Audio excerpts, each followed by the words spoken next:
To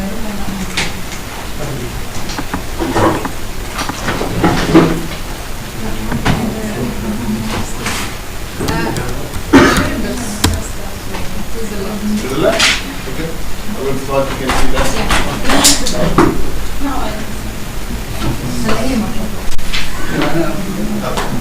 So, I think to start, Git is kind of the basis for many things.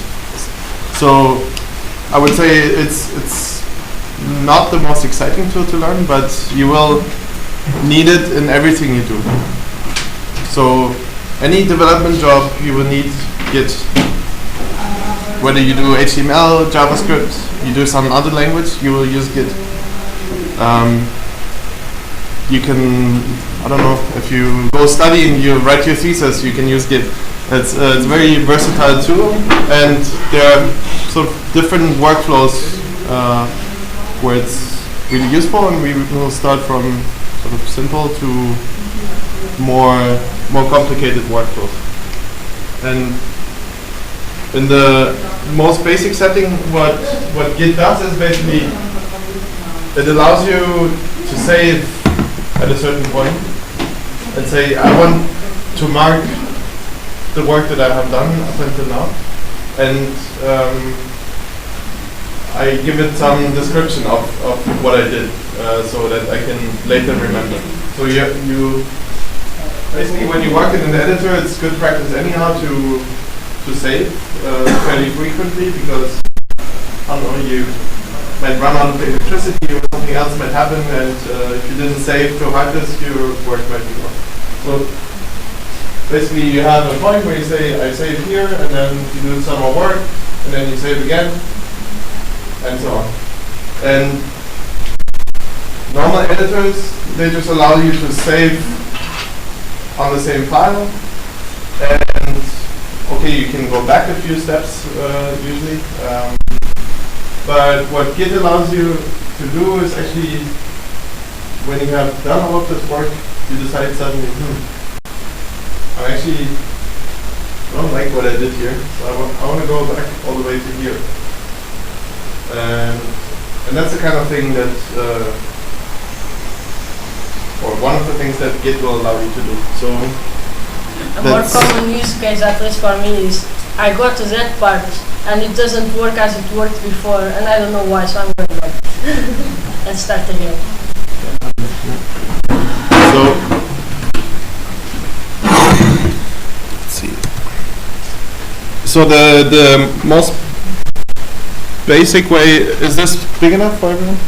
Yeah. So the most basic way to start working with Git is you create a new directory, which you now know how to do. It's called, check me.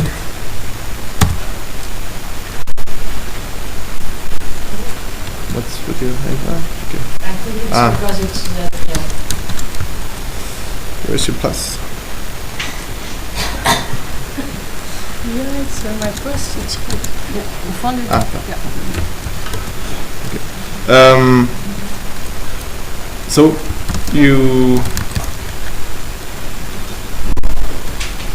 have some directory where you plan to do your work and where you will create files and so on, and you just say git init to start, and then you get this nice message, and then let's initialize an empty Git repository. So what this means, when I now check, okay, I see nothing in the repository, so nothing much actually changed, but you now know how to look for hidden files as well. And what you see then is there's suddenly this secret Git directory, and basically that is where all the magic happens. So if you delete this directory, you will have lost all your history of whatever work you did with Git.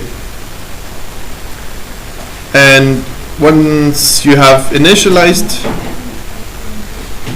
the repository, you can start looking at, okay, what is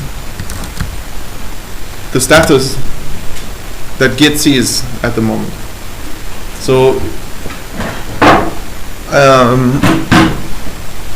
you see two important things. First of all, this message on branch master. So we will get into branching in a bit, but by default Git just creates something called the master branch for you, and then it says here, oh, there's actually nothing to commit right now, but you can create and copy files into here, and then you can say git add. So let's just do that. So you learned how to use Vim. You can say most good work starts with a README file. So let's do a README, and we say, okay, it's super sunny outside. Okay.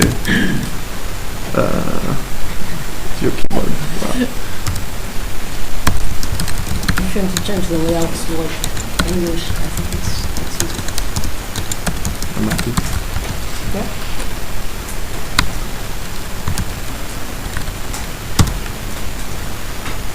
So now when I do list, I have the text file in there, and if I now check again the status of Git, it tells me mostly the same, but additionally it says there's an untracked file, and it also says you can git add the file to include what will be committed.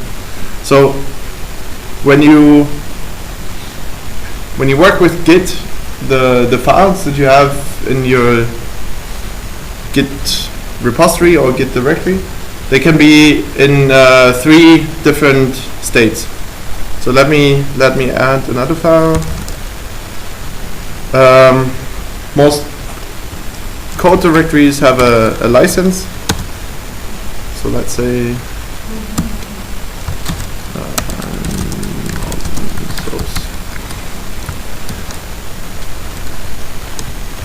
doesn't really matter so much the content right now.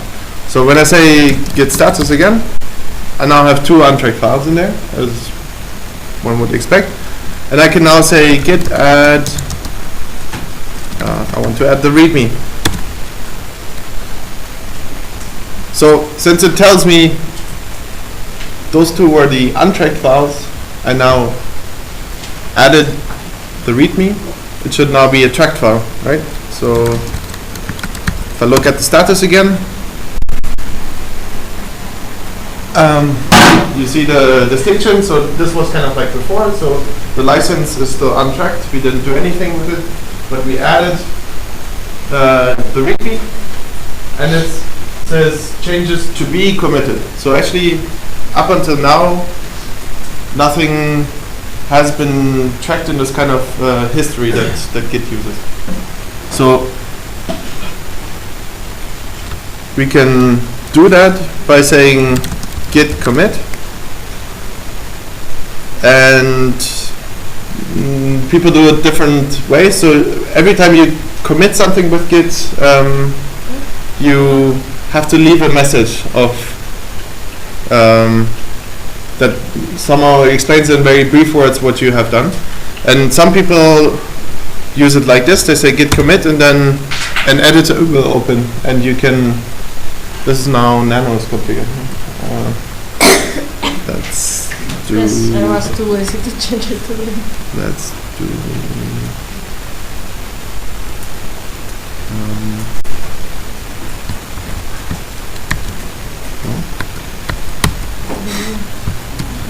I don't know.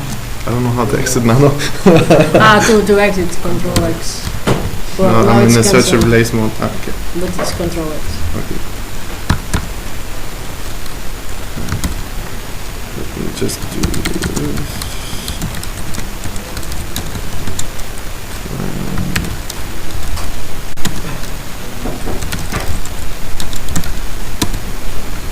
Okay. So now we're in Vim, it's just a bit more colorful. And then the way that a Git message is set up is you should give it a sort of a headline that should not be too long, typically around 50 characters.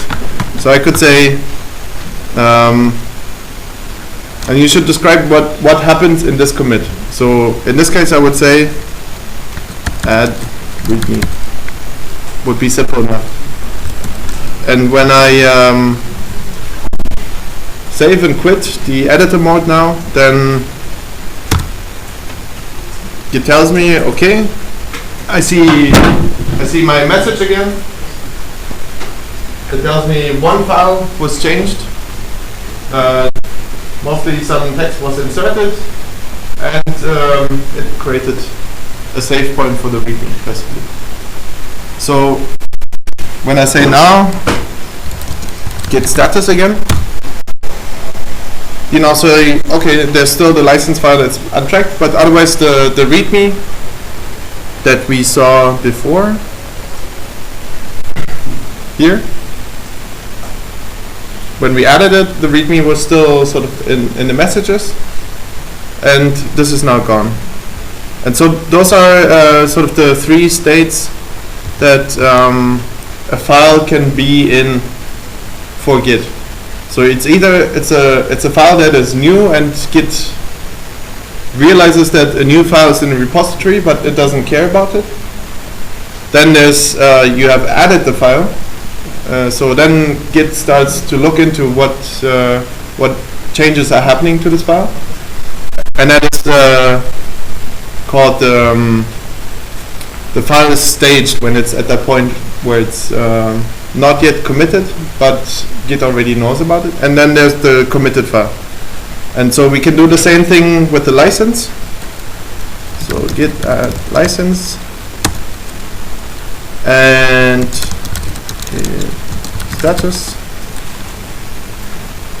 So now the only change that is about to happen when I commit this is that a new file license is created, or is being tracked by Git then. And before I just used git commit and it opened the editor to write the message, but you can also do you can type a message directly on the command line. So I say add license. Yeah.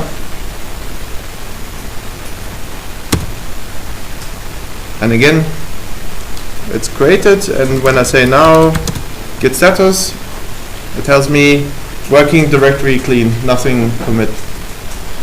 So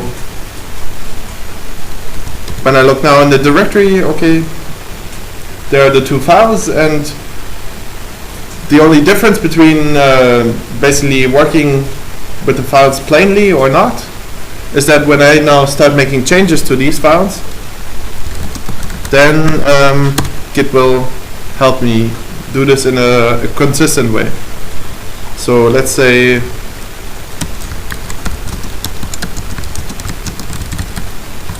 be a bit complaining here. So now I inserted new lines and new words. So let's see what happens now. Again, I say git status. And so here's the distinction again. I don't know if it's the same for you, but here on Marta's laptop it's kind of nicely colored, that the changes that I have done, they're at the moment not staged for commit. This is why it's shown in red. But it tells me also I can use git add to update what will be committed. I would do just that. So I git add readme, and now it changed to green, and it tells me there were changes in this file. And then I can say again, if I get the keyboard right,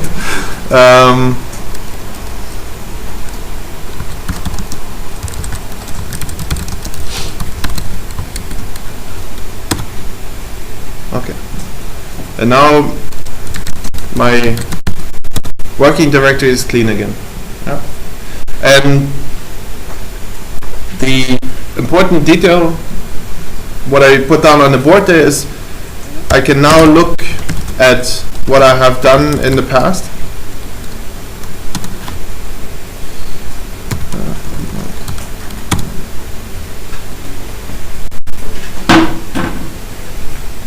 So this is basically what I drew here. So every time we added files and we committed those changes, Git creates, this is just a unique identifier basically, and then you can see here your message that you wrote. So we have basically made changes in 3 steps here, very small changes, and if I wanted to, I could now go back to one of those. So if, for example, I did not want the complaining message, I could say Git Checkout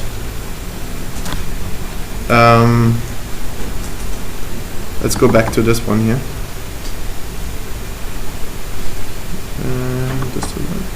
No.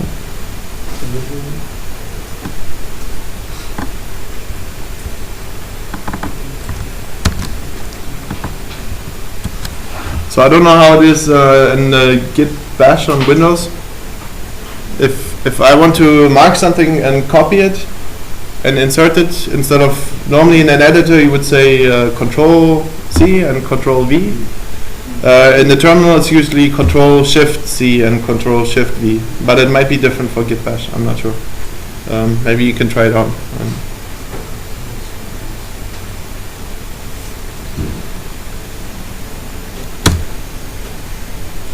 And when I do this, I get a bit of a big scary message at first.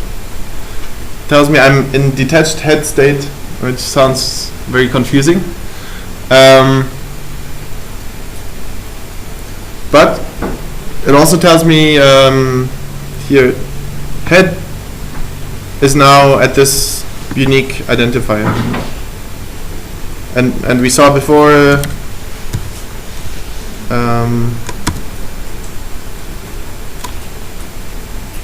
so this corresponds to sort of the second commit that we made.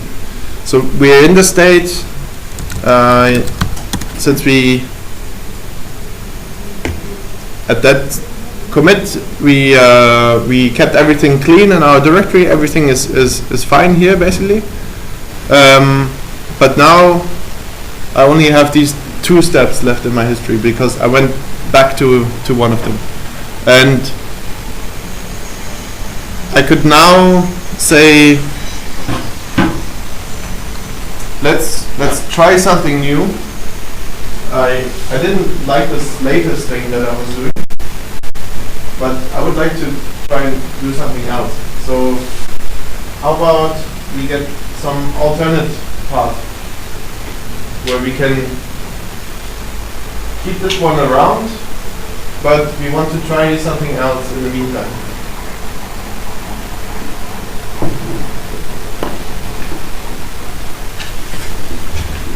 So in order to do that, this is what Git calls branching. And I mean, if you look at the board, you're at some point, and then you can go in 2 directions. That's why it's called branching. Just one question. Yes? What was the last command you did to copy one of the headers? Checkout? Yes, sorry.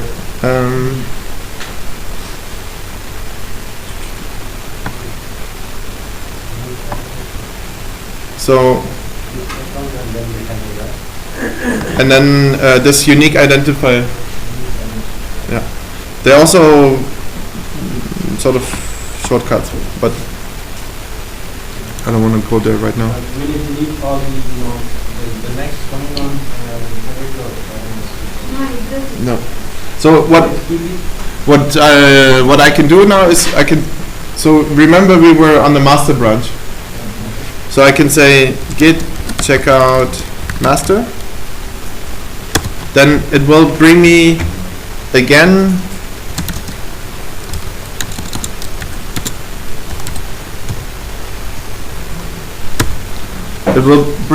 to the very end of the master branch. So yes. So what I did is I created these 3 commits. Then I said, well, let's go back because I didn't like this change. And then I said, maybe I do want to be here again. So by saying Git Checkout Master, it's sort of a shortcut to put me to the latest on that branch. So this is the master branch.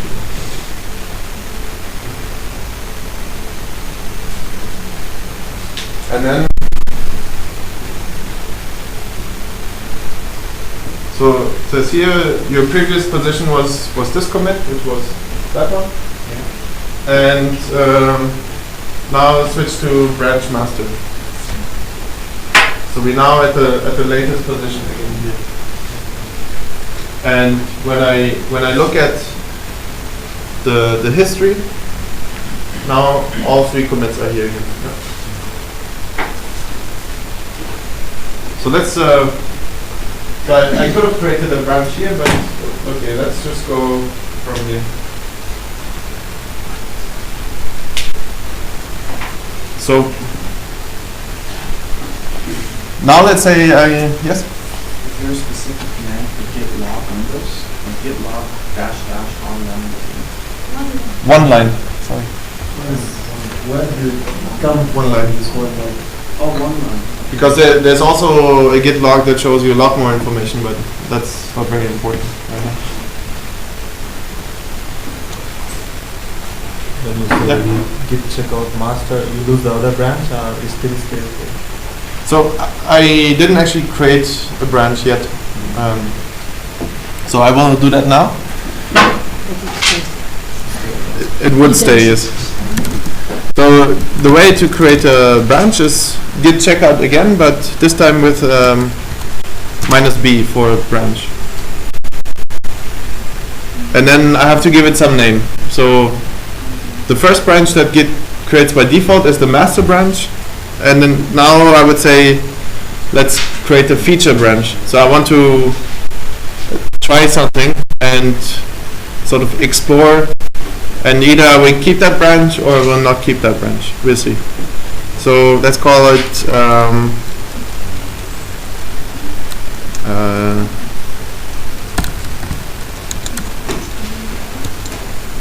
happy. So switch to a new branch, happy.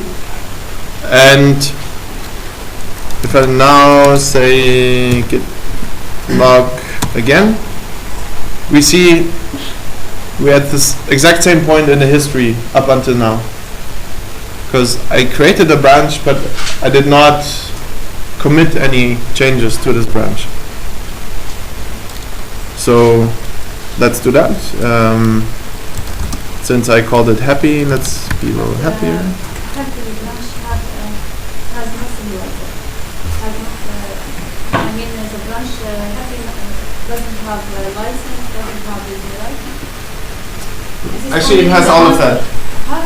Yes. Has got? It's just a copy of the It does. branch. It's basically Okay, so you mean the master is the parent and the is the child? Yes. Okay. So basically what I didn't create this commitment, but I said I want the master branch would continue, but I switched now to a different branch, and so it keeps all of the history up until the point where I create the branch. Okay, but when you add something here in happy, Yeah. it's not included in master. Yeah. So the two files are still there, and the history is the same because this is the point where I created the branch. And yeah, so let's make a happy change. Git this censored? The Git command. No, the names. Or is it writing them like? That's just convention. Doesn't matter really.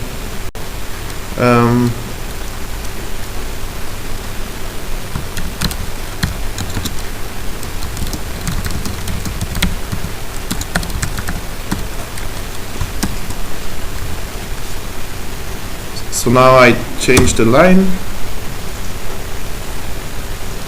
and when I look at the status again, I see now, okay, the README was modified, the changes are not staged, so we stage them by saying git add, and then git is content. It tells me README was modified, and if I now say git commit, this is what will be committed. So let's say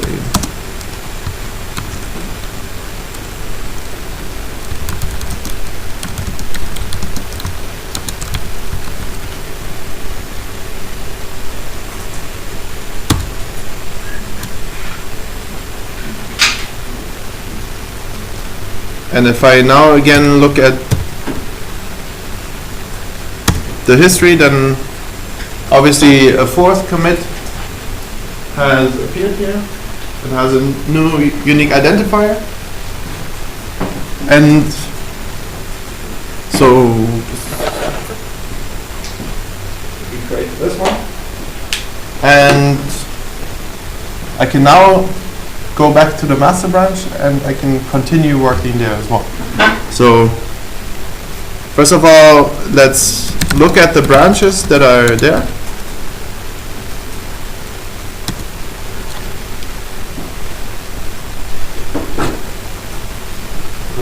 So I can see we have two branches, and the star means this is the branch that we're currently on. So we're currently on the happy branch, but there's also a master branch. And I can go back to the master branch by using Git Checkout again.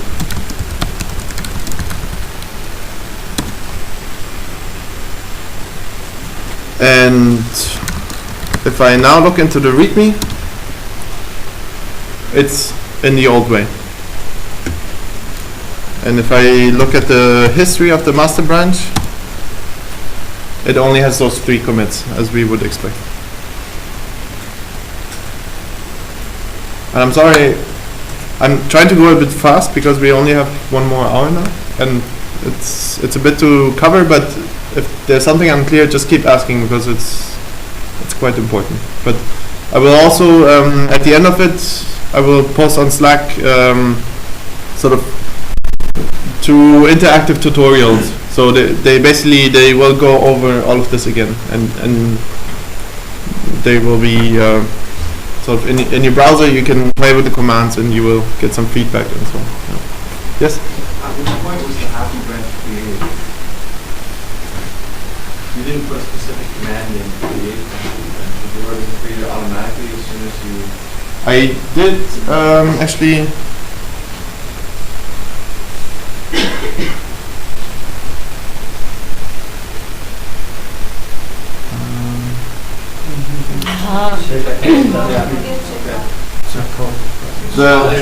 The minus B is the one that tells you create a new branch, and it just I was at the latest commit on the master branch, so that's the point where the branch was created. And so now I checked out the master branch. If I now say git branch again,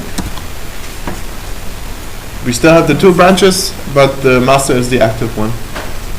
And now I can make another modification and say modify the license for a change.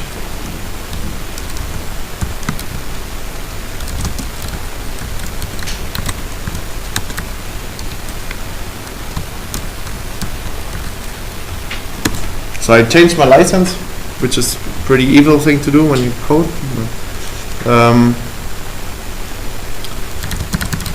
check the status. License was modified and it's not staged for a commit, so let's add it. And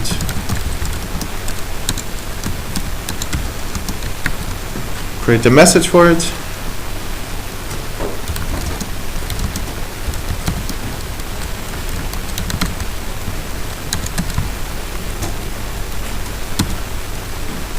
Okay. And if I look at the history again, so now I also have 4 commits on the master, but it's a different one. So we moved on here and we actually diverged.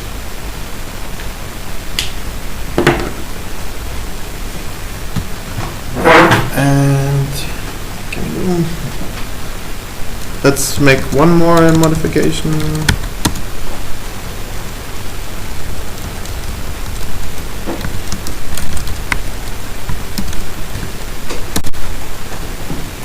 And git add.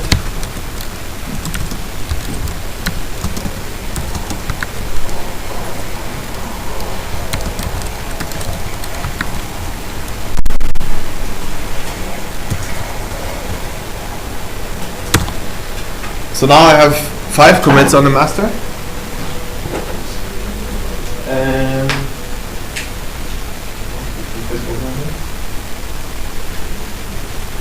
so if you remember, in the happy branch, I modified the readme file as well, and I changed the line in there. And now I've made first I made a modification to the license file, and then I made a modification to the readme. And now I could decide that whatever changes I made on the happy branch, I would actually like to get those changes into the master branch, because I'm saying, okay, this branch sort of served its purpose. I tried something out there. So in reality, that would be maybe you make a layout change for a website, or you try a different way to code some JavaScript function. And when you think it works correctly, and you want to continue using this in your main work, you bring it back into the master branch, and you do this by merging. So I am on the master branch, and then I can say git merge happy.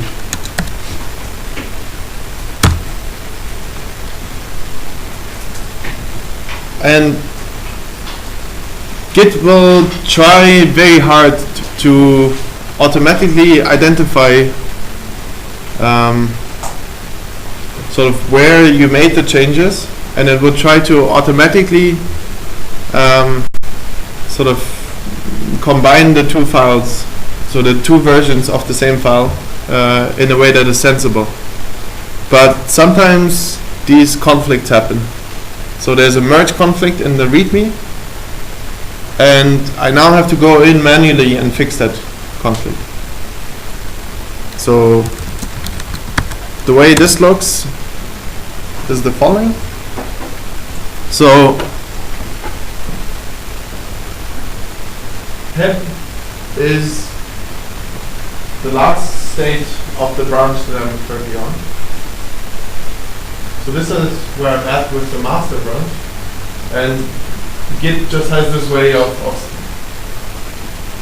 showing me what one branch has made and then what the other branch has made. So the happy branch has this line here, and the master branch has that line. On the same line. It's supposed to be the same line, yes. The same number of the line, otherwise it will combine them or something. Well, I can do a number of things now. Actually, I'm free to modify the file as I want now and commit that. But typically, what you would do, you would decide for one of these versions. Because I merged the branch because I wanted the changes that I made in that branch in my master. Yeah, but where the conflict comes from? Is it coming from that there is like line 4 has something here and something else here? Yes, because at this point both branches Are the same. were the same here in the line. Then in this commit, I made this modification, and in this last commit here, I inserted the word still. And because there's a change in the same line, Git does not know what to do anymore, and I have to do it manually. If they have like different lines, it will just merge them. Yeah, so I can do that. I will not save the changes, and I will say Git Merge the board. So I'm back to the state before.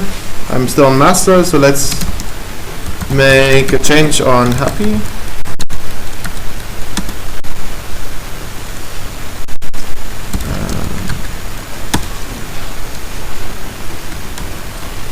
And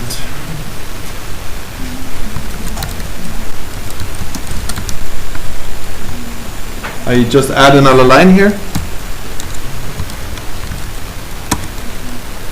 I add this change and I commit the change.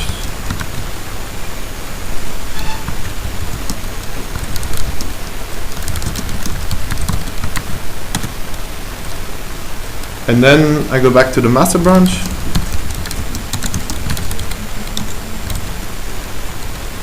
And now I say Git Merge happy. Okay, it also actually created a That's annoying. This is the annoying part about Git. There's no conflict on this. No, I mean, they made changes to the license file, both branches, so that's why there's a conflict in there. That has ends after that change, so it's actually all the lines. Yeah. Yeah. So now we just have to deal with it. Sorry. Try to write something in line 2. So Okay, how to solve it from here, from this point? So what you typically do is you choose one of them, and in this case I want the happy version. So I'm deleting these lines. I'm keeping the one from the happy, and I write quit. So when I say git status now, then I still have unmerged or unstaged path. So let's modify the license as well, and now everything is different. So on the master branch we just have this first line. I'm now proprietary, and on the happy branch I have all of these three. So what I can also do now is I keep a mixture of these. So I say I want this line in there, but also the last line that I added in the happy branch.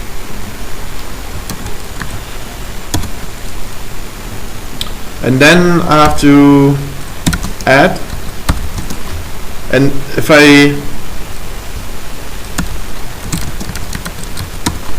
so before I always said git add and I gave the file name, because there are two files that are modified here now in the directory. I can also say git add the dot, which you learned is your current directory is the dot.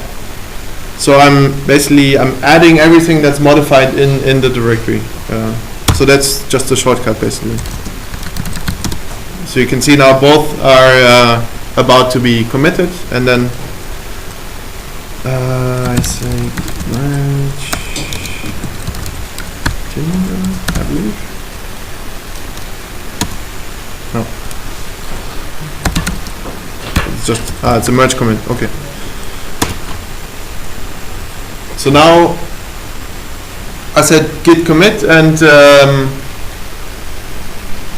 sort of Git knows that I merged two branches, so it already created this this message for me here. So if I'm happy with this message, then I can just say, okay, thank you very much. I like the message. And if I now look into the history again,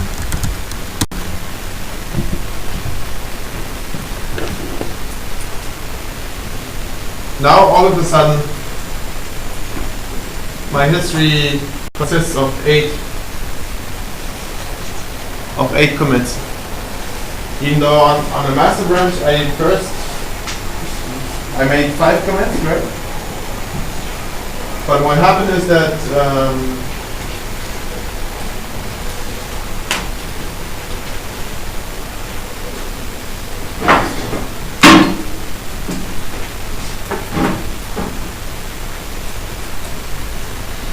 that's the master branch, and then here I created the happy branch,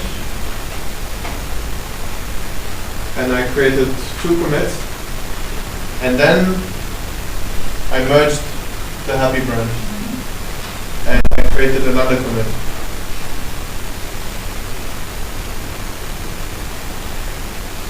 And that means these 2 are now also in there.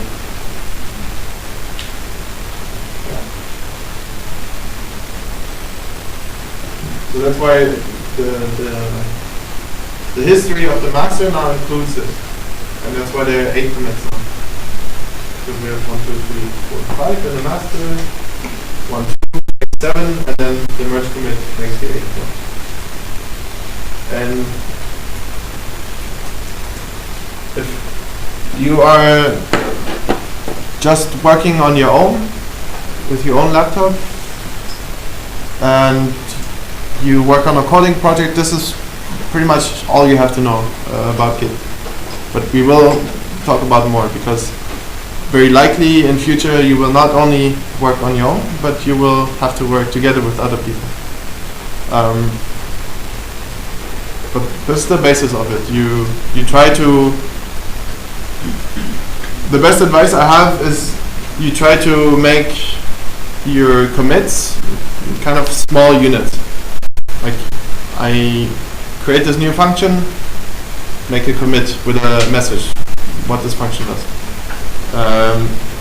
If you make very huge commits, then it's much harder later on to for example, if you introduce the bug in your program and you're trying to find when in your history did you make this bug, because then you can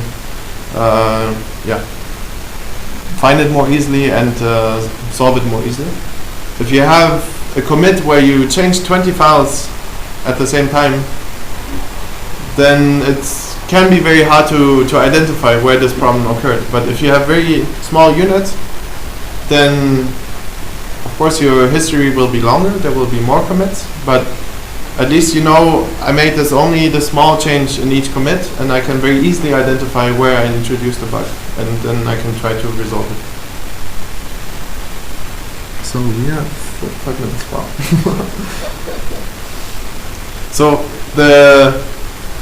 the next part involves working with other people. So you need some way of exchanging this Git information between your computer and your coworkers. And a really convenient way to do this is GitHub, and I believe you've worked with GitHub or seen it at least before, right? So does everybody have an account? Yes? Yeah. Yeah.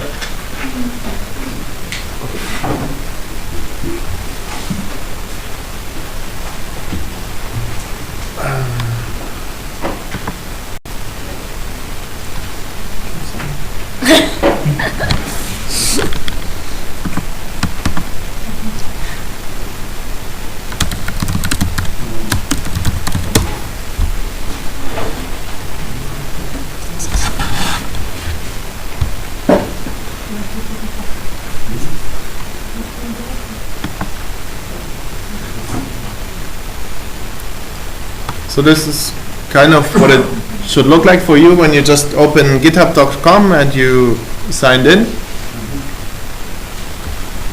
And typically when you work together, you would be in an organization, like you are part of Hack Your Future. It's an organization on GitHub. So let's actually, should I do forking now? Just create a working commons. Yeah. Super simple. And, So basically GitHub is a platform that allows you to store the information that you have in your Git repository online on their servers, and then if you know your account details, you can open another laptop and you could access the same Git repository. And so let's see how this is done. So we create a new repository, and you're welcome to all do that.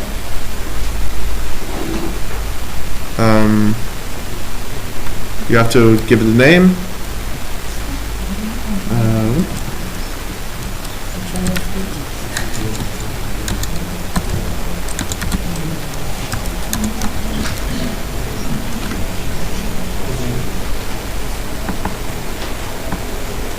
And then you can give it a description, but it's not necessary. You have to decide between public and private repositories. Actually, on GitHub, you have to pay if you want to be able to have private repositories. unless you're a student, by the way. And in this case, I do not want to initialize it with anything, because I'm going to use the repository that we have created so far and will upload it to GitHub.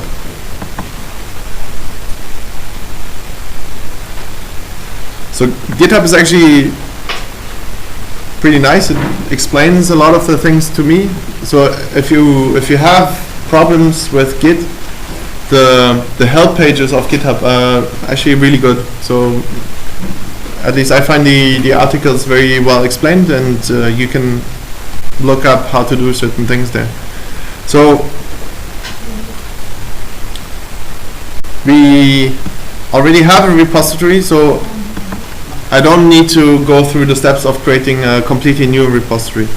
But we have an existing repository on our computers, and I now want to push that online.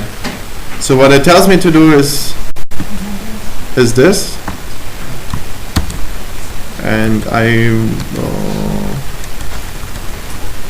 is it this one? So what this command will do is it actually lets Git know about a new remote place where code can be stored. And then it's just the URL to where this is.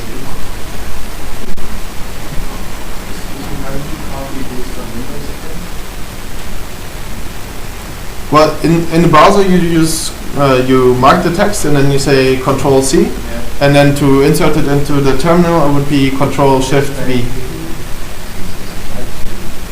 or paste it.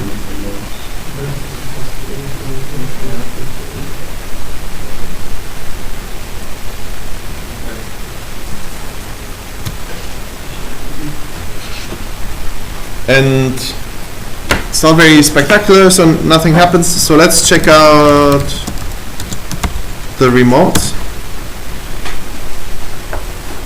So now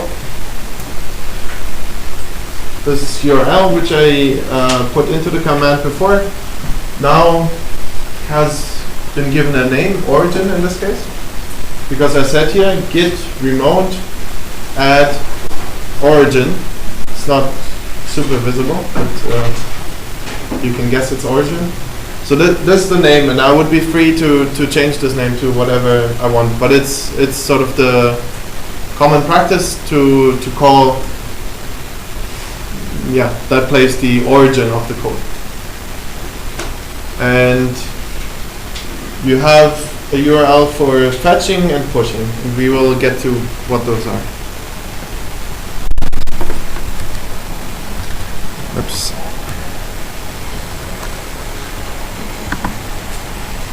So now GitHub tells me this command,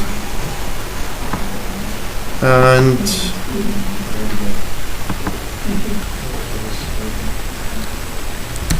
I will do it slightly differently. So Git push is like uploading, and I need to specify where I want to upload it to.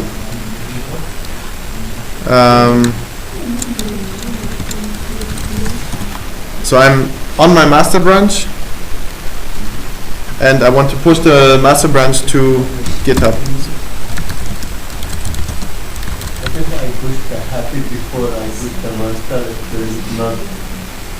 there is no master existing. It would That be like should be the fine. happy would be the master there. No, if you don't name it master, then it would not be the master branch. Yeah, but like now before I push the master, I push the happy. Yeah. So it would be the master on the GitHub. So it would create a little bit of a mess. It's not what you typically do, It's but not, yeah, it's not recommended. yeah, but I can do it. Okay.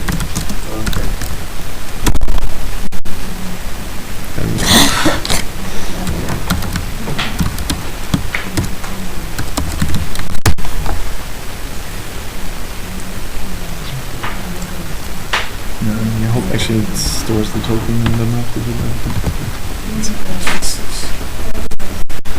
So now you see it did a number of things. So it's counting how much work do I have to do. It's compressing the information, so it's faster to transfer. It was so fast now we didn't really see it, but if it's very large, whatever you're pushing, you will see sort of a progress bar. And it now tells you it has created a new branch. Happy locally, going to happily on the origin. And what I can now do is I can say git branch -a. And before we only ever had these two branches, but now it also tells me there's a remote called origin and there's a branch happy there.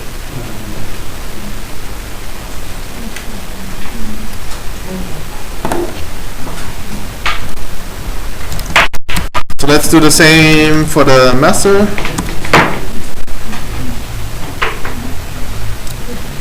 And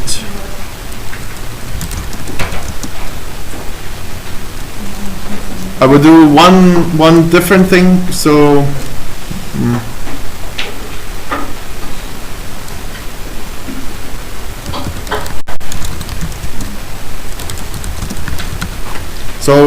before I just said for the happy branch I just said git push origin happy. This time I am saying track, and track tells Git that it gives me more information whether the branch on the remote and the branch that I have locally, if they are in the same state, or Git will warn me if there are differences between the state that is on GitHub and the state that I have locally. So if you imagine you're working with other people, and the master branch is kind of where everybody puts in their work, then it could be that you left your computer yesterday and you come back to work today, but one of your colleagues was working late, and then they made a few more commits to the master branch. And by setting it up, tracking the online version, Git would then tell you basically, hey, be careful if you're not in the same state as the branch on GitHub. So you should first, we will go through the steps. You should first update your local version to what is online, and then you can make other changes too. And in this situation, I pull it, Yes. and I merge it, then I push. Pushing depends, but yes, basically you pull the changes and hopefully that will be it. Sometimes there could be this situation that you have made a commit locally and your coworkers has made commits online, and then there might be a conflict situation. Yeah.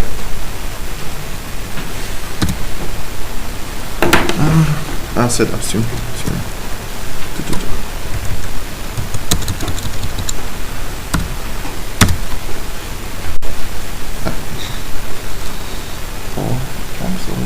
No, all lowercase.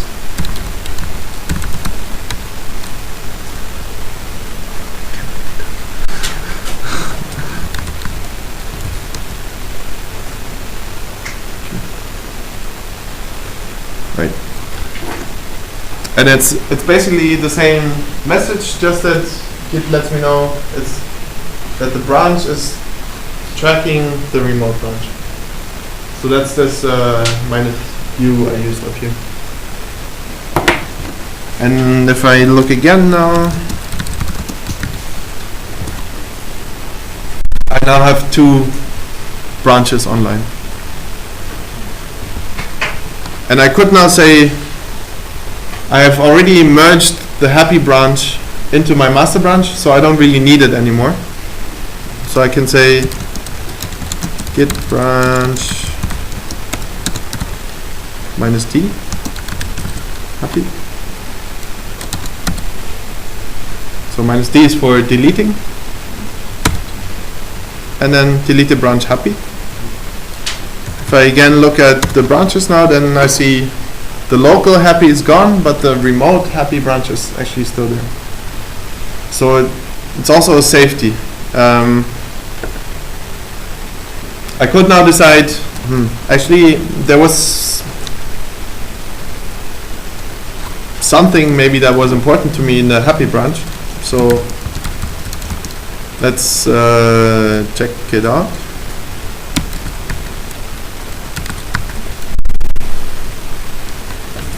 So before I was always typing directly the branch name, but now the branch I want to get is not there anymore locally, but it's here remotely. So that's why I'm saying I want the origin happy branch.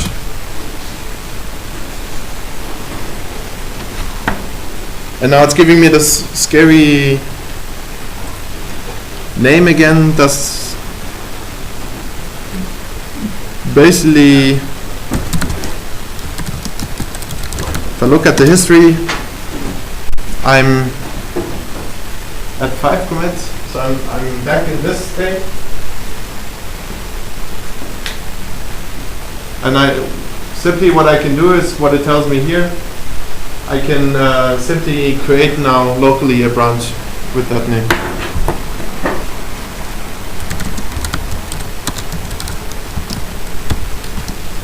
And this time I call it local happy. Yeah.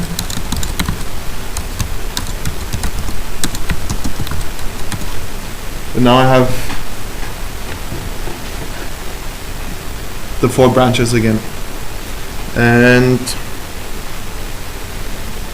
it's, I don't know, it's up to you. I mean, it's a nice feature of GitHub that you can basically keep branches around there, and they are responsible for keeping your data safe.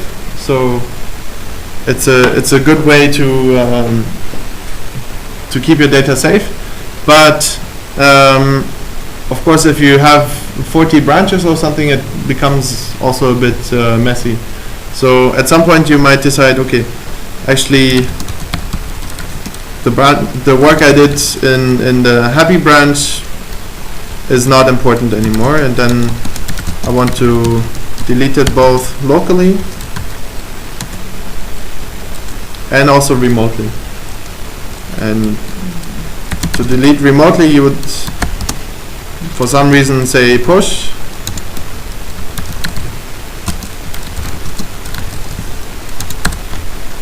and I say I want to delete the happy branch on origin.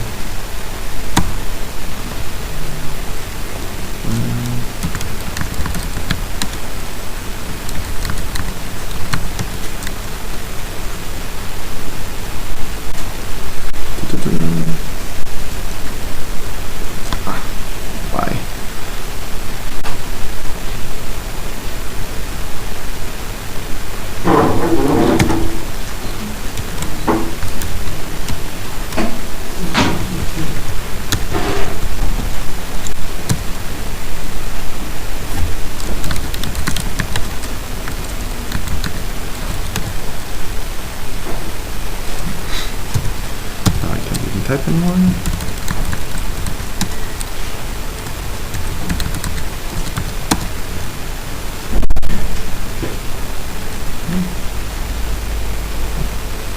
I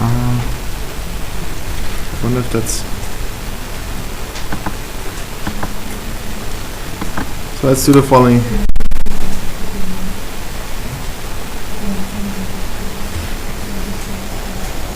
So first of all, when as soon as we push the code to GitHub, we can then also see all of the code there.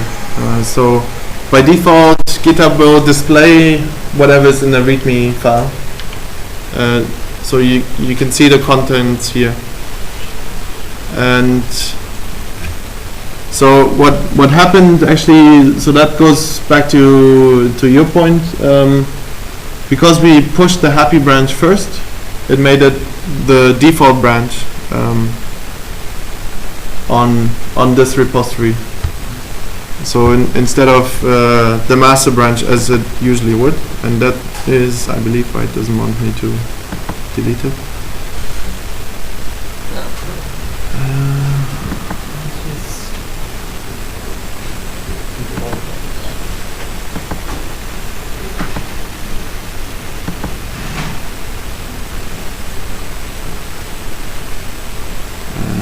And let's try again.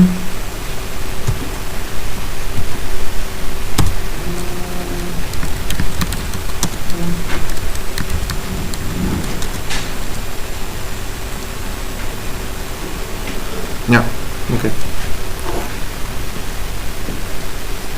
So when I now look at the branches available, it's my local and the remote master. And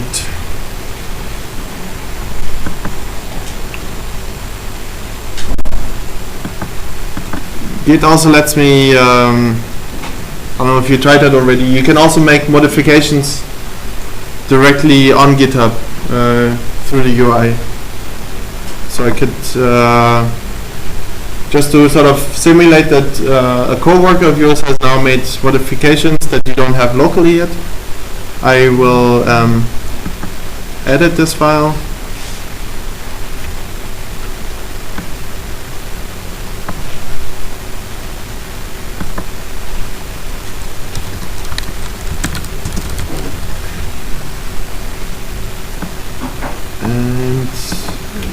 Now it looks like this. So where before we had the editor, or we had git commit -n and the message, I now give the title,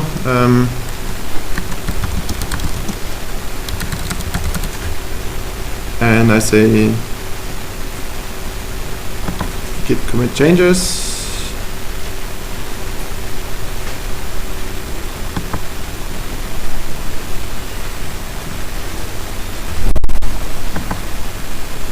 And if you remember when we looked at the remote,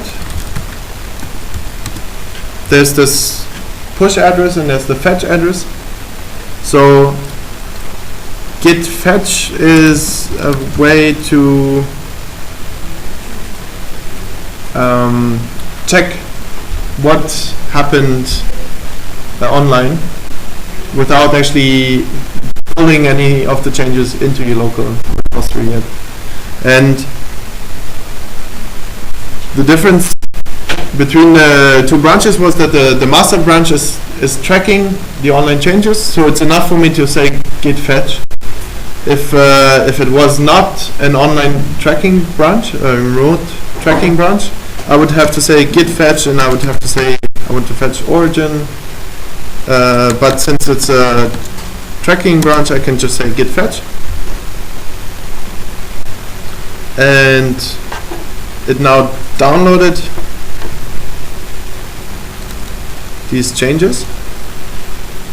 So when I say git status, it now tells me my local branch is behind the origin master branch by one commit.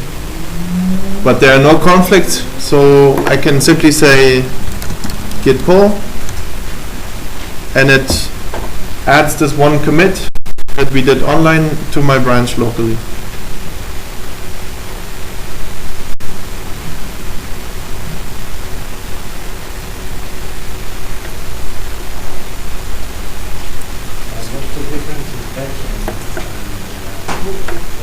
So pull is basically a fetch and merge together.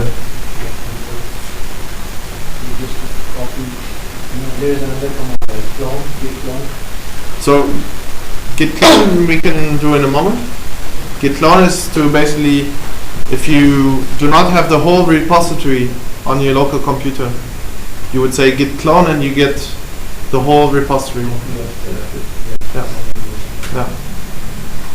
So Git Fetch is basically downloading the information but not merging it into your local branches, whereas Git pull does that. So it made these additions to the README file in this case. Let's say there is a conflict, it will notify you Yes. on the phone. Yeah.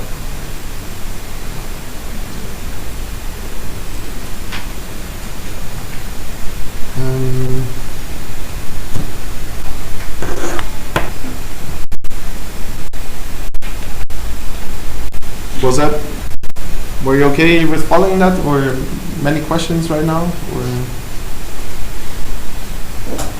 because if it's more or less clear, then I would talk about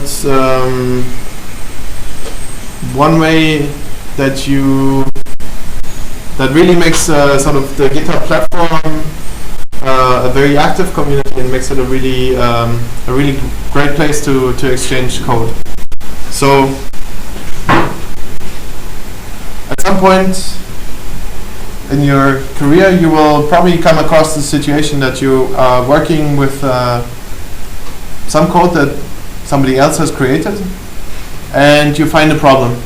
And when you find a problem, you have a few options, of course.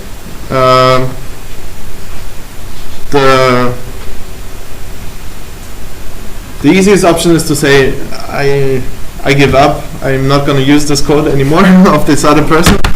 It's such bad code. One step further is you can go to that person's Git repository and you can create an issue. And you can say, you give the title, I don't know,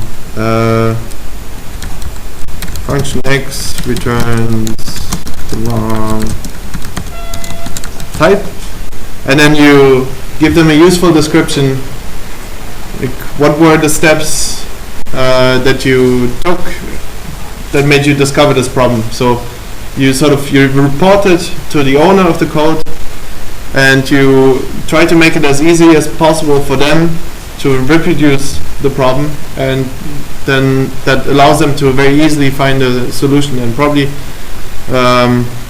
if they're active, then they will say, okay, thank you for reporting this, and probably a few days later or weeks later, depending on how much time they have, they will make a fix, and then you can download the fix and you can move on with your work. So that's one way of how you can make contributions. The other way would be, yes? Can anybody access your repository online? Can you chose public from the start? Yeah. Yeah. So public really means public. So you should also not No private stuff. Exactly. especially passwords, authentication tokens, and all of these things. You should never ever push onto GitHub.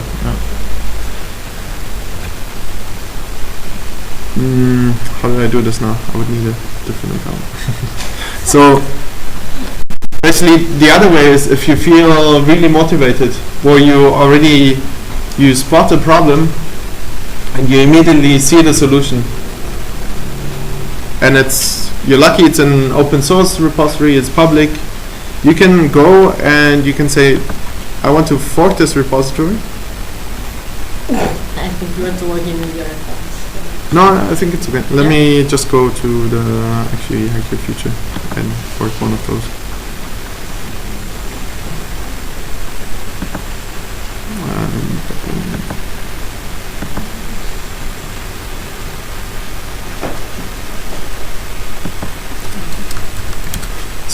say for example, you already did this. Say for example, at the end of the day, you have some thoughts of how the material for this lecture could be improved. Then you could go to this repository where the lecture material is sitting, and you could say, I want to fork this. And forking is basically the same, almost the same as cloning.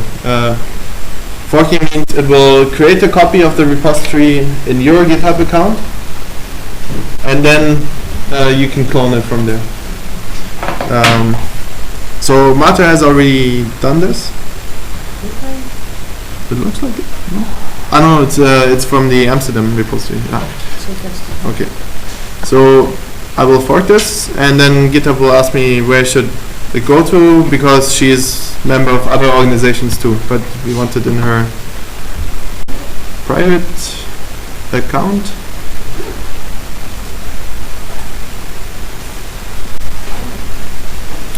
And now you see this is her GitHub username, and then this is the repository name, and then actually tells us, okay, this was forked from the Hack Your Future Copenhagen Git repository.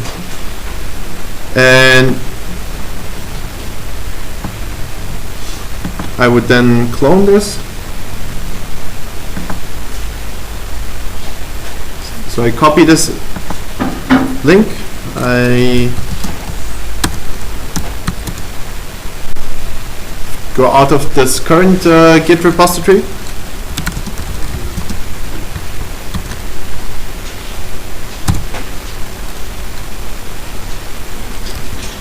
so now it created the Git repo here for me, and what I can do now is Git batch.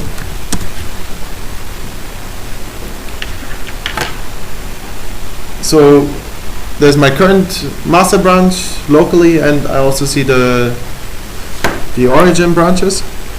So I would, for example, check out a new branch.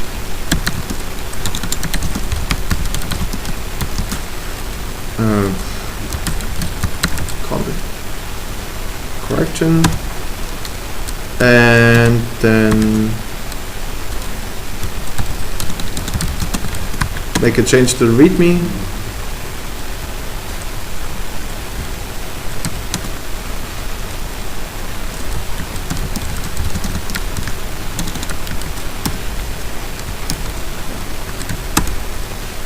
I add the change. I commit it.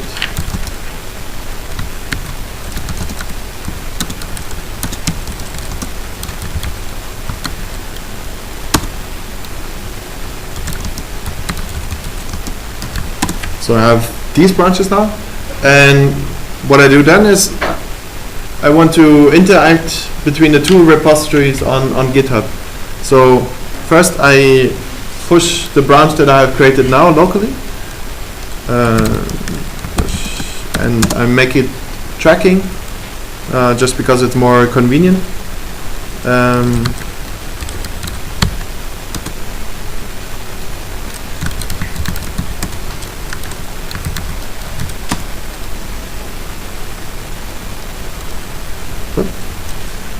So when I now look online, first of all I can see, I cannot see.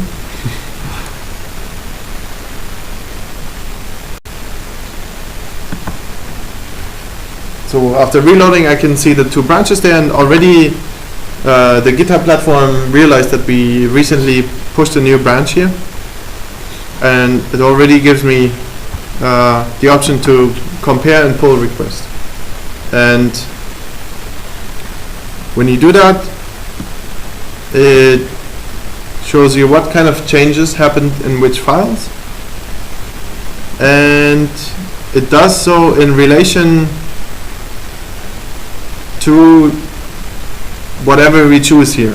So in this case GitHub is smart enough to figure out we forked from the Hack Your Future Copenhagen Git repository, and we made a branch off of the master branch, and so it's telling me, it's basically setting everything up already the way I would want it to. But I could also say, okay, I want to make this pull request against the Hack Your Future Amsterdam repository, or I want to make it, okay, there are no other branches, but there could be other branches on that repository. So it depends a little bit, but this is probably the most classic situation where the master branch of some other repository, you want to suggest a change to that branch. And then you would give it a title, and you would describe to the owner of that other repository why you made this change, or why you're suggesting to make this change. And then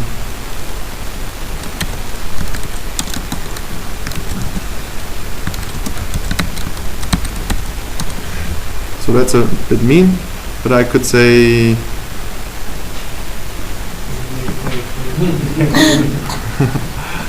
actually, I'm not gonna make it towards the official repository, even though that would be the normal way, but just from not confusing anyone, I'm going to make a pull request from my own correction branch to my own master branch. And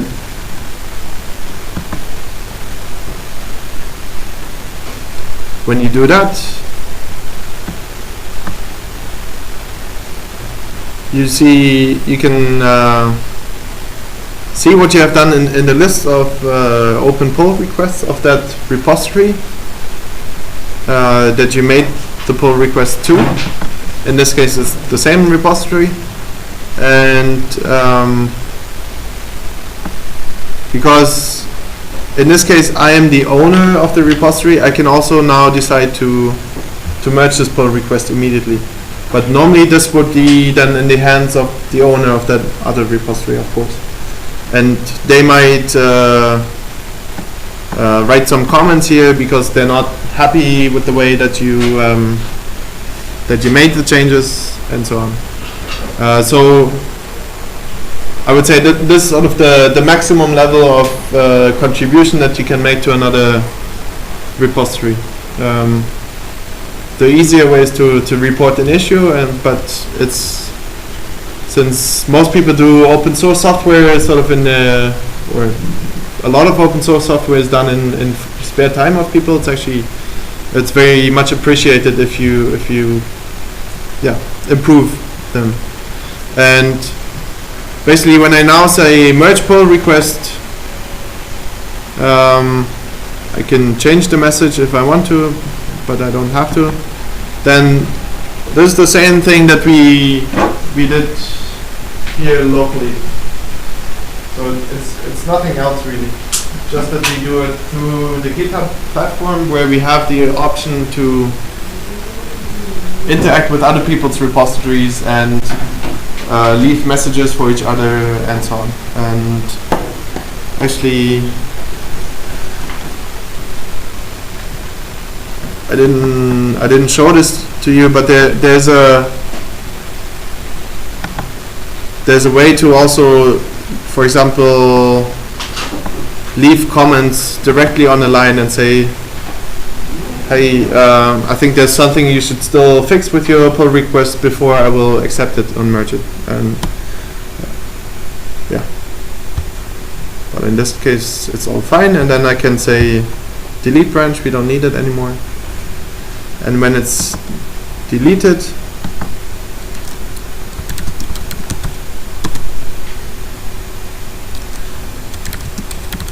then you will see that, whoops, they're still here. So both locally and remotely they seem to be there. So what you need to do is you need to say git remote prune origin, and then it realizes that one of the branches was deleted, now there's only your local branch left. So what you would do is you check out the master branch, and because the master branch tracks the remote branch, it now tells me I'm behind by 2 commits. So let's pull in those commits. And then, since you already remotely deleted the branch, you can also locally delete the branch.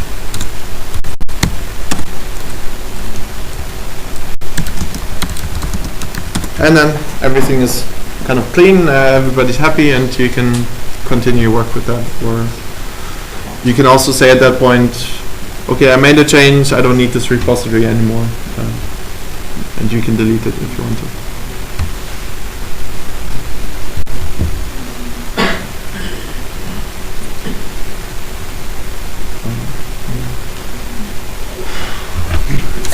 So this was a bit confusing probably. So what we'll do is we'll post the tutorials that Moritz was saying and please do them. And we'll also have homework that I'll post on Slack probably still today. And on top of that all,